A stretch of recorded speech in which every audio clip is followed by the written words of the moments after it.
In this video, I'm going to tell you why I donate to Andrew Yang, and I'll explain why I think you should too. Hashtag donate to Andrew Yang. Welcome back to my channel and thank you for watching. Today I'm going to tell you 4 reasons why I donate to Andrew Yang. By the way, don't forget to like this video and subscribe to see my future releases. Alright, well let's get to it.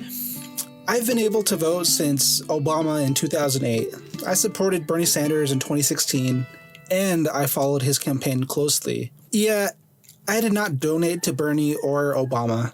In 2016, I was working a steady job and I could have donated to Bernie if I wanted to, but I didn't.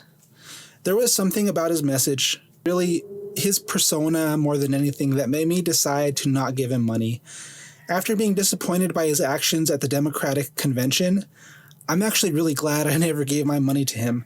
However, from the first week of hearing about Andrew Yang, I decided to donate to his campaign. Even now, compared to 2016, I make almost no money. And yet, I am doing everything I can to help him become president. Just to be clear, again, I was one of those people in 2015 and 2016 who told everyone I knew about Bernie Sanders and explained to them his policies and why they should vote for him. I even got my dad to donate to Bernie Sanders. Yet, I could never bring myself to do it. At the end of the day, what made the difference? What made me decide to donate to Yang but not Bernie despite me supporting both of them? Keep in mind, this is not a Bernie versus Yang video, but these factors do explain why I decided to give my earnings to Yang and not to Bernie. My first reason that comes in mind was the fact that Yang, off the bat, sounds like he is taking a more realistic approach on his policies. He is not attacking other people for the problems we face. Take Bernie, for example. Every time I listened to a Bernie rally, he would spend half of his time on stage ranting about rich people and the wealth gap between the richest people and the poorest people. The rich keep getting richer, while the poor keep getting poorer. And the top 1/10 of 1% of wealth goes to 3 people, and none of them give me any of it. Like, this was half of Bernie's rally, seriously. I've always held the belief that you should not blame others for your problems. It's hard to do this because it's so easy to blame someone else for your hardships in life. But in my experience, all this ends up doing is fueling hatred towards those people and unnecessarily turns them against you and you against them. Now let's compare this to Andrew Yang. He is actually doing his best to not point the finger at people that are better off, but rather he is addressing an escalating issue that nearly all Americans are taking note of. He's the only person that has acknowledged that rich people are rich partly because they are good at avoiding taxes, and if we attempt to take away their wealth, they will either leave or find other ways to keep it. If you listen closely to Yang, he acknowledges that we should attempt to close the gaps and loopholes in our current system. However, he realizes that people will always find a way to overcome the system. That's kind of human nature. At first, when you hear this, it might sound to you like maybe he's just making excuses for rich people. But in fact, he is acknowledging the truth of the situation and nothing more. He is pointing to the gap between our workforce and technology, which doesn't point to any particular person, but rather an ongoing trend, one that we can all see happening for that matter. He sees a problem and wants to solve it before it's too late. At least that's how it appears to me. And this is my first reason why I choose to donate to Andrew Yang. He isn't attacking other people. He's not attempting to hit political talking points. He's calling out a trend on technology and is offering a solution on what's to come. Even with his other policies that are more political, he seems to be attempting to find what the people want in those areas based on the data rather than just what sounds the best politically.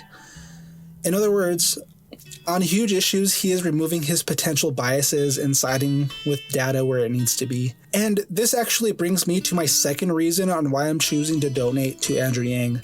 When I compare Bernie's message to Yang's, Bernie uses his message to connect with the audience, with his free college, free healthcare, and him talking about how poor these people are and how rich these other people are. And I keep bringing up Bernie because really, he's a good example whenever you compare him to Yang. He's a good example of what I wouldn't donate to versus what I would, given I support both of their policies. Bernie, I don't think he actually connects with the average American. His message connects with a certain group of people, which is why his support base is so strong currently. But Bernie as a person does not connect to the average American. Could you imagine Bernie or even Elizabeth Warren spraying whipped cream into the mouth of one of their kneeling fans? Okay, maybe Biden would do that, okay? But it's not for the same reasons as Yang. Could you imagine someone like Pete Buttigieg crowd surfing? My goodness, they would drop him flat on his face if he tried to do that. I mean, unless he paid them to do it, of course. These guys have been politicians their whole life.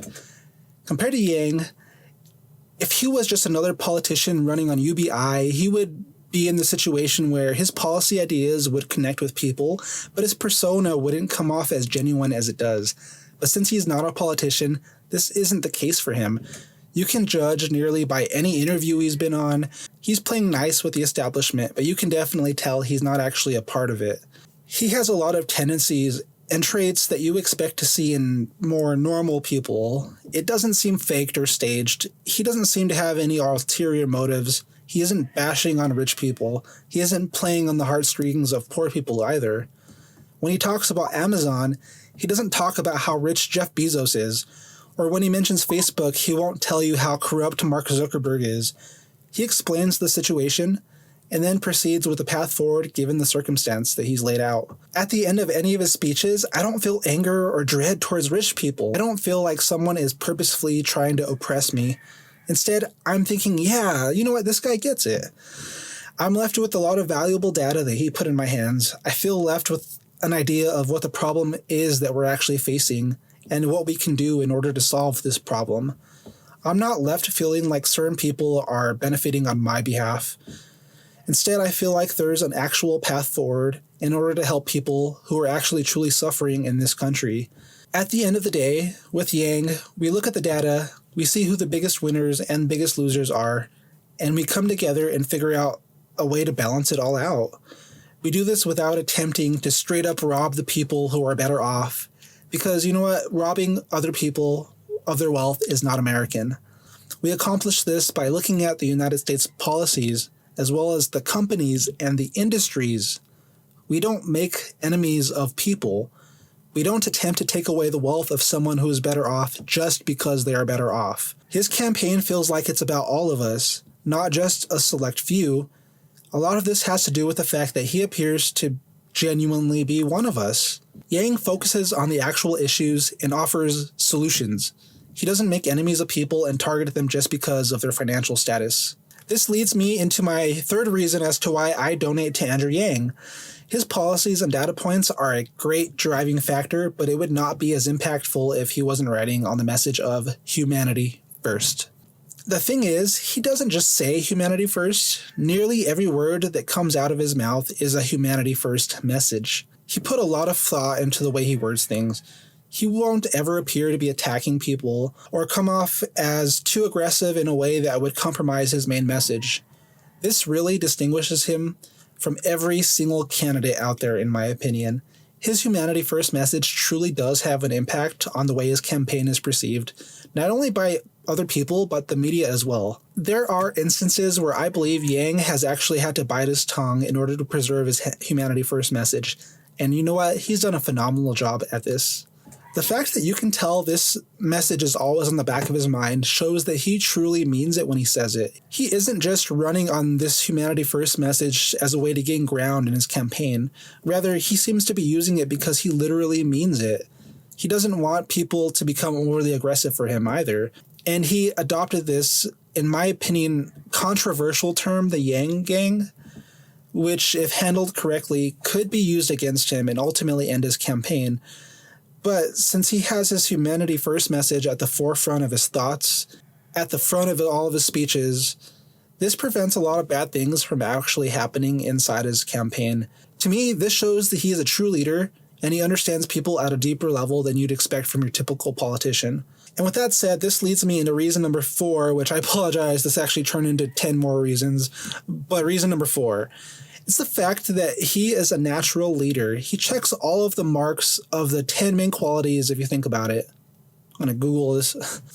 He is unnaturally honest anytime he speaks. His ability to delegate, meaning his ability to accurately assign tasks to others who can correctly and effectively handle given tasks. Let's take a look at his second-hand man, Zach, or his wife, Evelyn. They're both proof of his ability to delegate. You can tell Zach always has Yang's best interests on mind. Not only that, he is quick to react to situations and always keeps Yang up to date. And given Yang's situation with his child who is autistic, which he has openly spoken about, he would not be able to so confidently speak about it if he didn't have a wife to support him the way he does. Even going beyond his children, the fact that he lets his wife so openly speak out in public on the campaign trail with his complete trust, and the fact that she delivers perfectly, really shows how competent he is in his decision-making. Now, as for his communication, it is absolutely crystal clear. He doesn't overcomplicate his message, he doesn't attempt to use big words, nor does he let questions stray from his main message. And then the next quality of a leader would be a sense of humor. It's amazing how well he connects with people at just about every level. He doesn't have trouble joking and laughing, whether it's in front of a couple of people or on the big stage in front of thousands of people. You are getting f***ed. And so if you want to help me un you, then vote me into office. What is she going to do when her store closes? Freedom, Canada! Fred says she's going to cry. There will be tears shed. But not if we can help it. Am I right, young guy? If you win the 2020 election, what would you say in your first call with Russian President Vladimir Putin?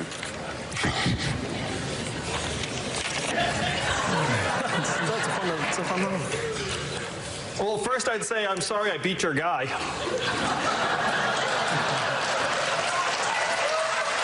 His confidence as a leader is also through the roof.